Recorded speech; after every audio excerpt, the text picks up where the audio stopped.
여러분은 혹시 말로 하면 5분이면 끝날 설명을 글로 쓰면 왜 이리도 전달이 안 될까 고민해 보신 적 있으십니까? 성과를 내는 사람들은 왜 보고서 앞에서 작아지는 걸까요? 오늘 저희는 그 이유를 쓰기 모드가 아닌 대화 모드의 관점에서 찾아보고자 합니다. 즉, 일방적인 독백에 가까운 쓰기 모드 대신 쌍방향 소통이 가능한 대화 모드로 전환해야 한다는 것이죠. 당신의 보고서가 실패하는 이유는 단순히 글쓰기 실력이 부족해서가 아니라 대화의 기술이 없기 때문입니다. 이제 쓰지 말고 대화하듯 보고서를 작성하는 방법을 함께 알아보겠습니다. 많은 유능한 실무자들이 역설적으로 무능한 보고자가 되는 경험을 합니다. 뛰어난 업무 수행 능력에 비해 보고서 품질은 현저히 떨어지는 소통의 단절을 겪는다는 것이죠. 증상은 명확합니다. 말로 설명하면 쏙쏙 이해가 되는데 글로 쓰면 내용 전달이 제대로 안 되는 현상입니다. 현실적으로 일 처리에 대단한 성과를 내는 사람조차도 보고의 과정에서 자신의 성과물을 제대로 보여주지 못하는 경우가 허다합니다. 그 결과 훌륭한 성과가 보고서 때문에 가려지고 결국 불필요한 구두 설명과 제작성 회의를 유발하게 됩니다. 나쁜 보고서는 크게 두 가지 유형으로 나눌 수 있습니다. 먼저 기술적 결함 유형입니다. 이는 쓰는 과정에서 발생하는 표면적인 실수들인데요. 첫째, 표현 부족의 나홀로 보고서입니다. 생각이 명확한 문장으로 변환되지 않아 결국 작성자를 불러서 말로 다시 물어봐야 하는 상황이 생깁니다. 둘째, 글자 중심의 나열 교과서형 보고서입니다. 논문처럼 빽빽한 텍스트로 읽는 사람의 시간과 인내심을 전혀 고려하지 않은 지루한 문서죠. 셋째는 외화 내빈의 보고서입니다. 빈약한 내용을 감추기 위한 과도한 클립아트와 디자인으로 보기에만 좋고 내용은 없는 경우입니다. 이러한 문제들은 기술적인 문제입니다. 편집 기술과 디자인 감각을 배우면 충분히 해결할 수 있는 작은 실수들이죠.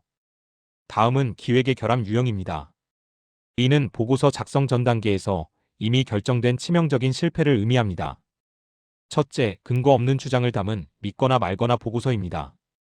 객관적인 백업 데이터 없이 결론만 고집하는 우기기식 보고서죠. 둘째, 질보다 양의 보고서입니다. 두서없는 반복과 논리적인 비약으로 핵심을 찾기 위해 숨은 그림 찾기를 해야 하는 장황한 문서가 여기에 해당합니다. 마지막으로 가장 치명적인 결함은 오리무중의 보고서입니다. 현황은 있지만 결론이 없는 경우죠. 그래서 어떻게 하자는 거야? 라는 질문을 유발하게 됩니다. 경고합니다. 이것은 글쓰기의 문제가 아니라 생각의 문제입니다. 아무리 문장력이 뛰어나도 해결할 수 없는 근본적인 결함임을 명심해야 합니다. 그렇다면 우리는 어떤 패러다임 전환을 이뤄야 할까요? 보고서는 단순히 업무 일지가 아니라 의사결정 도구입니다. 과거의 패러다임은 쓰는 것, 즉 일방적인 업무 일지였습니다.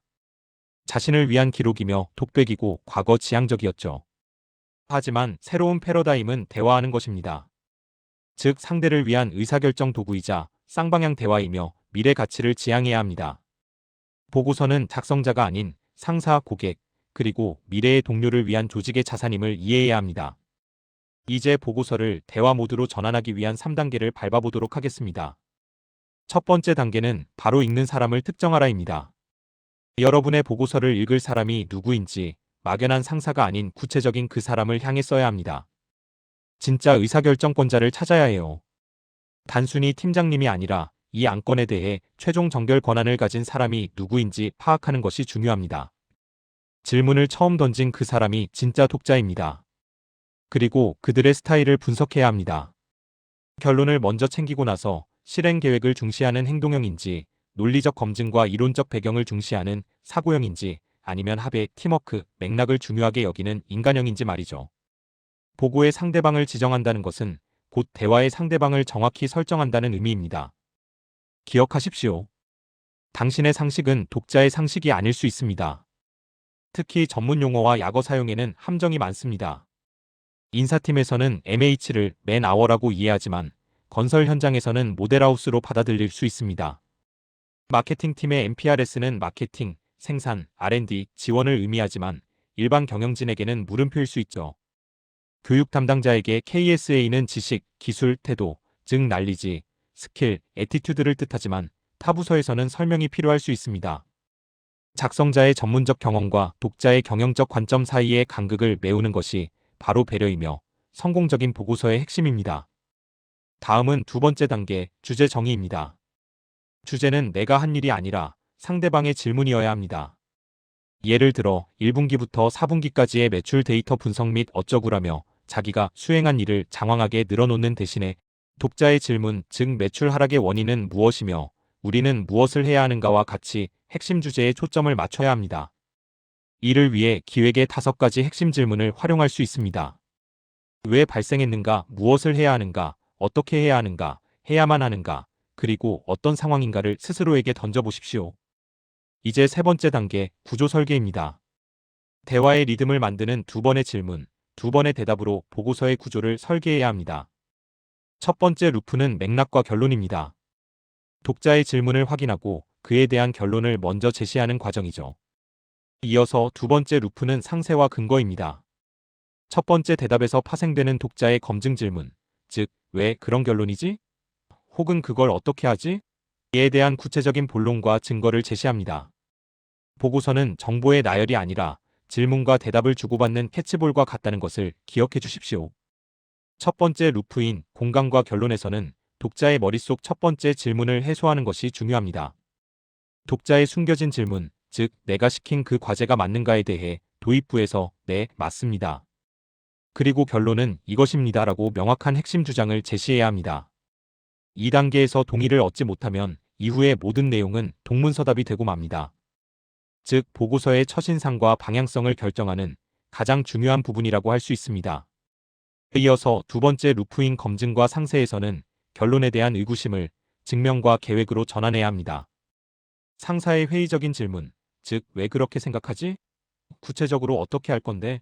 그와 같은 의구심에 대해 근거는 이렇고 실행 계획은 이렇습니다라고 상세한 본론으로 답변해야 합니다.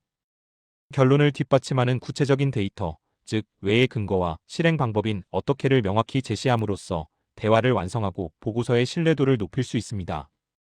실제 사례를 통해 두 번의 질문과 두 번의 대답 구조를 살펴보겠습니다. 직영 대리점의 구조조정 기획안입니다. 상사의 의도, 즉 첫 번째 질문은 수익성 악화에 따른 직영점 운영 개선 방안이 무엇인가였습니다. 보고서의 도입부에서는 수익성 감소에 대응하는 대리점 운영 효율화 방안 보고라고 맥락을 확인하고 결론은 고비용 직영 체제를 효율적 시스템으로 전환해야 합니다라고 핵심을 제시했습니다. 이에 대한 상사의 반응, 두 번째 질문은 어떻게 전환할 것인가였습니다. 보고서의 본론에서는 대리점 운영 면적 축소, 운영 인력 감축, 일부 직영점의 프랜차이즈 전환과 같은 구체적인 실행 계획 3가지를 제시하며 답변을 완성했습니다. 보시다시피 질문과 답변이 명확하게 이어지는 대화형 보고서의 사례입니다. 이제 전송 버튼을 누르기 전 마지막 체크리스트를 점검해 보겠습니다.